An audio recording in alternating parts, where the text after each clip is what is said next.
모든 복덕과 지혜에 근원하신 석가모니 부처님께 머리 숙여 귀의하나이다.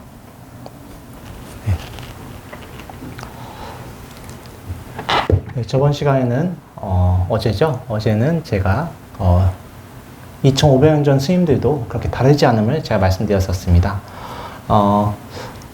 오늘은 책을 나갈 것인데요. 지금까지 저희가 다뤘던 내용이 이 책에서 좀 부족한 것을 제가 여러분께 말씀드렸던 것입니다. 부처님 당시에도 비구 스님들은 저희와 그렇게 다르지 않았습니다. 2500년 동안에 그렇게 사람이 바뀐 것은 없습니다.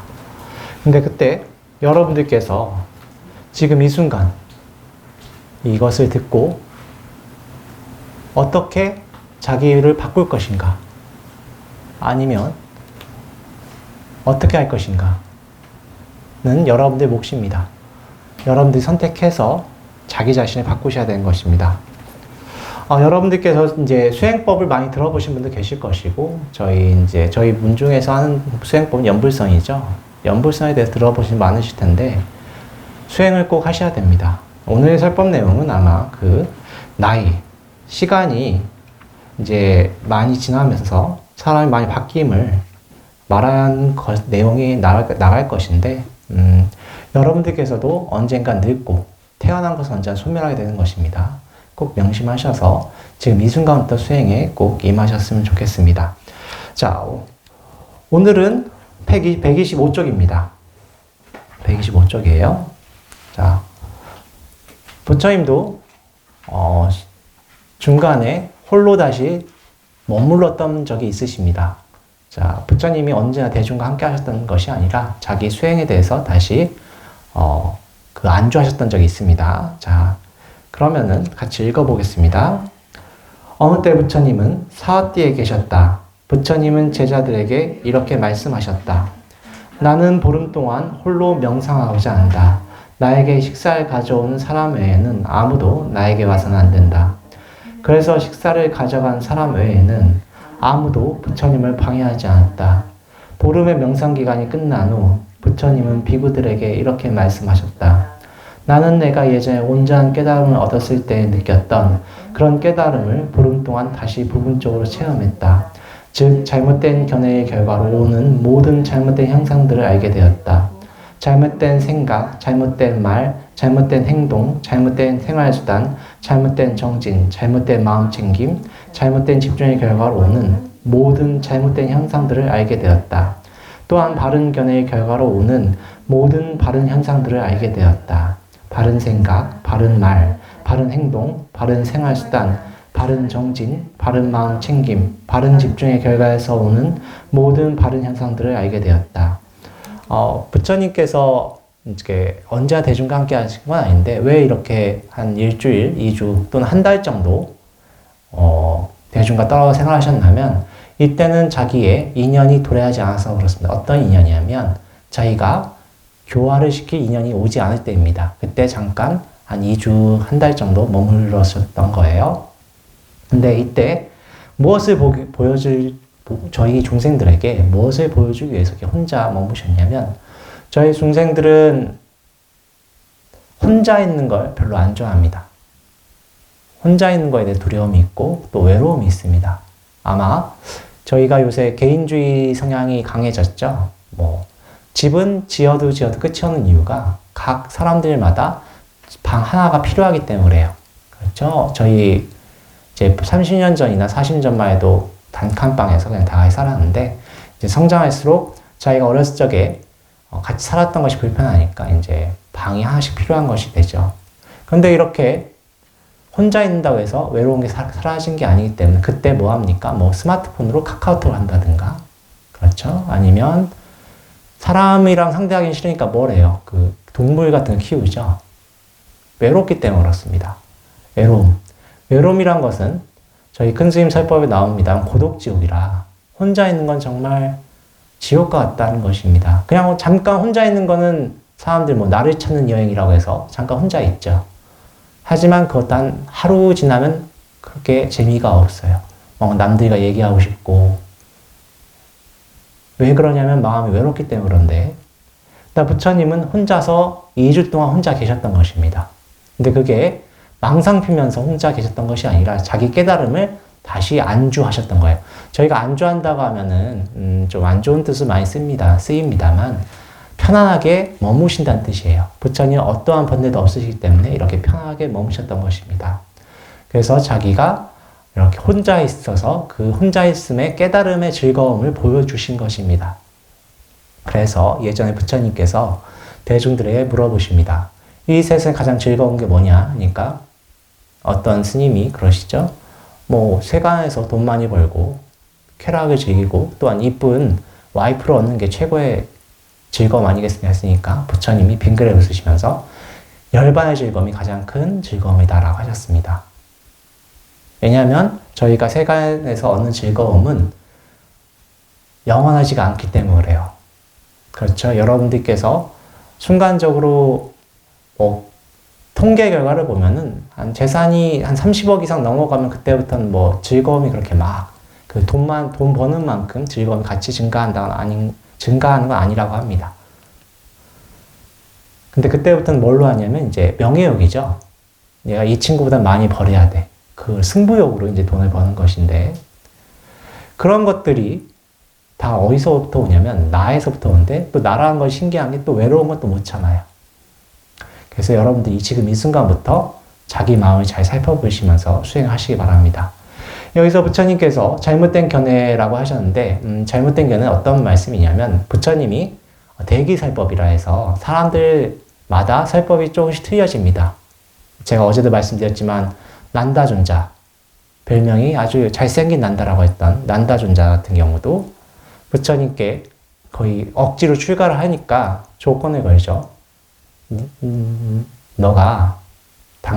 자네가 출가를 해서 깨달음을 얻으면 내가 천상녀랑 결혼시켜주겠다. 거짓말은 아닌데 실제로 수행을 해서 욕심이 없어지면 천상녀랑 결혼하고 싶은 마음이 없어지죠. 네. 실제로 부처님이 하신 말씀입니다. 난다존자는 좀 음욕이 많았어요. 그리고 얼굴도 굉장히 잘생겼고. 그래서 부처님 걸 제도하기 위해서 말씀하신 건데, 이건 좀 약간 좀 약간 극단적인 방법입니다만, 덕분에 난다존자는 마지막에 아라한과 얻으시고 모든 욕심을 내려놓으셨습니다. 이런 방식으로 부처님은 사람들마다 살법하는 방식이 좀 틀리고 비유하는 방식이 틀리십니다. 그런데 그럼 잘못된 견해가 어느 때인가 좀 다를 수 있는데 제가 어제 찾아본 결과로는 보통 어떤 걸 말씀하시냐면 내가 있다라는 견해, 특히 내가 업력의 주인이다. 내가 있다고 생각하잖아. 그렇지 않다. 신구의 삼업이라고 하죠. 여러분들이 행동하는 것, 그리고 말하는 것, 그리고 마음 씀씀이에 따라서 여러분들이 결정되는 것이다. 내가 업력의 주인이 아니라 나라고 하는 것은 프로그래밍된 업력에 따라서 바뀐다라고 부처님이 말씀하셨고 그것이 바른 견해라고 했었습니다. 저희는 태어나면 언젠가 소멸하죠.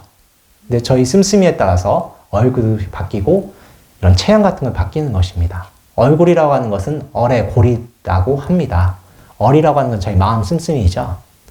그래서 예전에 그런 말이 있죠. 사주는 관상 못 이기고 관상은 심상 못 이긴다 라는 말이 있습니다. 우리 마음 씀씀이에 따라서 얼굴도 바뀌는 것이고 사주도 극복이 되는 것이에요. 사주라고 하는 것은 요새 말로 하면 DNA라고 할 수 있을 것 같아요. 타고난 것, 몸뚱아리. 타고난 것을 어떻게 극복할 것인가. 우리 마음 씀에 따라 달라질 수가 있다는 것인데 그것을 부처님께서 바른 견해라고 하신 것입니다. 운명론이 아니라 여러분들이 스스로 극복할 수 있다라고 하시는 거예요. 그래서 여러분들이 부처님 설법을 들으시고 부처님 생애를 보시고 꼭 수행을 하셔야 됩니다. 내가 바꿀 수 있는 것, 부처님 법을 만났고 인간 몸을 받았고 지금 이 순간 아니면 언제 또 부처님 법을 만날지는 장담을 못합니다. 사람들마다 부처님 법이 좋다고 하지만 실제로 자기를 아주 냉정히 봐보세요. 마음을. 저도 냉정히 바라보면 굉장히 이런 마음도 있었구나. 기도를 초발심 때 이제 초발심이라는 기준은 이제 수행을 실제로 하신 거 얘기 들어보면은 기도하다 보면 내가 이런 생각도 있었고 내가 잘못된 기억들이 다 떠오릅니다. 내 마음속에서. 근데 그때 아미타불이나 수행을 하셔서 자유로워하셔야 돼요. 근데 자유로워지지 않죠. 다시 숨겨버립니다. 그러면 어느 생에서 그것이 튀어나온 거예요. 그래서 여러분들께서 저희 설법을 많이 들으신 분도 알겠지만 그때 얼른 알아차리시고 바쳐라 라고 하죠. 아미탑을 꼭 그러셔야 됩니다. 그래야 그 업력에서부터 자유로워지는 것이고 정말 내가 주인이 되는 것입니다. 그래서 부처님께서 잘못된 결례를 타파하고 바른 결례를 가진 다음에 그 다음이 계율을 지키라고 하셨어요. 신구의 산업을 부처님 행동을 바꿔야 되는 것입니다. 근데 계율이라고 하는 것은 신구의 중에서 구와 신, 몸뚱아리와 입을 바르게 하는 거예요. 생각은 수행을 통해서 바꿔야 되는 거예요. 부처님 생각으로는. 그렇게 해서 바꾸고 그 다음에 바른 견해를 통해서 수행을 해서 꼭 부처님 업을 성취할 수 있다라고 하신 것입니다. 자, 그래서 꼭 오늘부터 수행하시기 바랍니다. 그 다음 사리푸타 열반부터 사리푸타 모가라 열반까지 한번 쭉 읽어보겠습니다. 예, 자 읽을게요. 어느 때 부처님은 사와띠 기원정사에 계셨다. 그때 사리푸타 존자는 마가다의 랄라가마가에 있었다. 그는 중병이 들었는데 그때 사미쭌다가 그의 시자였다. 사리푸타 존자는 중병으로 인하여 열반에 들었다. 사미쭌다는 사리푸타 존자의 가사 바루를 가지고 기원정사를 가서 아나다 존자에게 이 사실을 먼저 보고하였다. 존자여, 사리푸타 존자가 열반하셨습니다. 여기 바루와 가사가 있습니다. 벗준다여, 부처님을 뵙고 이 소식을 말씀드려야 합니다. 부처님께 이 소식을 전하러 갑시다. 그래서 그들은 부처님께 가서 이 사실을 말씀드렸다. 아나다 존자가 말하였다. 부처님, 전 이 소식을 듣고 약에 취한 것처럼 정신이 멍하니 혼미하고 가르침도 분명하지 않았습니다. 사리푸타 존자는 제게 조연자였고 상담자였고 저를 가르쳐 주었고 분발케 하고 격려하고 기쁨을 주었습니다. 그는 단말을 가르치는데 지칠 줄 몰랐습니다. 그는 함께 청정한 삶을 사는 동료들에게 많은 도움이 되었습니다. 우리는 사리푸타 존자가 저희들에게 준 단마의 도움, 단마의 풍성함, 단마의 자양물의 기억을 간직하고 있습니다. 이에 부처님은 말씀하셨다. 아난다. 우리는 사랑하는 모든 것들로부터 언젠간 헤어져야 한다고 내가 이미 가르치지 않았더냐. 생겨나고 존재하고 조건지어진 것들은 무너지고 만다. 무너지지 않는다는 것은 있을 수 없다. 마치 탄탄한 큰 나무의 가장 큰 가지가 부러진 것처럼 탄탄한 큰 비구 승가에서 사리푸타는 마지막 열반에 들었다. 아난다. 생겨나고 존재하고 조건지어진 것은 무너지고 만다. 무너지지 않는다는 것은 있을 수 없다. 예, 여러분들도 아시겠지만 이 세상에 태어나서 소멸하지 않는 건 없습니다. 우주도 언젠간 생성해 소멸한 것이죠. 사리푸타 존자님은 제가 저번에 부처님 생애 때 좀 자세히 말씀드렸습니다. 그래서 사리푸타 존자님 같은 경우는 부처님이 이 세상에서 나를 제외하고 사리푸타 존자의 지혜에 16분의 1에도 미치는 존재는 없다라고 하셨어요. 그 정도로 굉장히 아끼셨던 분이시고 또한 부처님의 아들 라훌라 존자를 누구한테 맡깁니까? 사리불 존자한테 맡깁니다. 사리불 존자님께 맡겨서 교육을 시켜요. 그래서 실제로 라훌라 존자님은 부처님 10대 제자라고 하기는 좀 그래요. 사리불 존자님이 이렇게 걷어서 키웠고 또 여러 가지 재밌는 일화가 많습니다. 사리불 존자님이 이렇게 해주신 이야기 중에. 자, 사리푸타 존자의 열반을 알렸던 균제삼이 사미쭌다라고 나오죠. 쭌다삼이는 누구냐면 사리불 존자님의 동생이에요. 사리불 존자님의 어머니는 7남매를 두었는데 그 7남매가 다 출가합니다. 형제 4명과 이제 자매 3분이 출가를 하는데 7분 다 아라함과 얻으십니다. 그런데 아라함과 얻으신 다음에 부처님께 다 기유를 했죠. 근데 어머니는 굉장히 잘 사는 브라ಹ്మణ이셨는데 끝까지 불교를 믿지 않으셨습니다. 당연하죠. 쉽게 말해서 자기가 믿던 종교가 있고 종교가 자기를 보존해주고 더군다나 굉장히 높은 단계인데 그 종교를 바꾼다는 것은 쉽진 않을 것 같아요. 자기도 잘 먹고 잘 사는데 내가 믿는 종교가 최고지 왜 저렇게 탁발을 제가 요새 설법한 거 들으시면 아시겠지만 부처님 당시에도 밥을 빌어먹는다. 탁발해 먹는 건 가장 미천한 수단이라고 했어요. 근데 브라만, 귀족 계급에서 그런 생활을 하고 있는 아들을 보면 이제 마음이 아프겠죠. 그 종교를 받아들이기가 힘든 것입니다. 그래서 사리부전자님이 열반에 드시기 전에 어머니를 찾아가서 마지막으로 어머니 제도하고 열반에 드십니다. 근데 열반에 드시고 나서 화장을 하죠. 화장하고 그 사리를 이제 자기 동생인 균제삼이라고 하는 쭌다 존자님께서 데리고 옵니다. 쭌다는 이제 균제삼이라고 한문 번역 경전에서 나오는데, 어릴 때부터 출가를 했기 때문에 그 삼이라는 게 이미 나이가 지금 이제 한갑이 거의 다 됐을 텐데도 삼이라고 하는 것입니다. 그래서 그분이 이렇게 바루에다가 사리를 모시고 오니까 제일 충격 많이 받은 건 이제 정이 많았던 아한다 존자님. 아한다 존자님이 지금 정신이 흐리멍텅해졌다가 이제 충격을 받은 거예요. 너무 슬퍼가지고. 그래서 부처님께 이 사실 알렸더니 부처님이 도리어 달래주시죠. 아한다여, 이 세상에 영원한 것은 아무것도 없다. 생성된 건 소멸한다고 내가 그렇게 말하지 않았다냐. 그리고 그때 또 말씀하셨던 게, 모든 비구들에게 말씀하셨던 것이 자등명, 법등명. 자기 자신을 등불로 삼고 자기 자신을 귀유처로 삼아라. 그리고 법을 등불로 삼고 법을 귀유처로 삼아라. 꼭 수행을 해서 이번 생에 열반 성취하라. 이런 말씀하셨습니다. 부처님이 마지막 돌아가시기, 이제 인멸하시기 전에 말씀하셨던 것들이 그 부처님이 상수제자리 이제 인멸하셨을 때도 똑같은 말씀을 하십니다. 이거를 한 6개월 전부터 하세요. 전해오는 기록만 조금씩 다릅니다만, 남방에서 전해오는 전설에 따르면, 전해오는 이야기 따르면, 전설이 아니라 이야기에 따르면, 부처님 인멸하시 6개월 전에 사리부전자님이 인멸하시고, 그리고 2주 있다 사리부전자님이 인멸하신 다음에 목련존자님이 인멸하십니다. 목련존자님 같은 경우에는 전생에 어머니를 숲속에 버렸던 과부가 있기 때문에 지옥에서 태어나셨고, 또는 지옥에서 태어났던 과부가 아직 사라지지 않았기 때문에 남방 태국이나 미얀마 갔다 오시면 아시겠지만 목련존자님 몸은 푸른색이에요.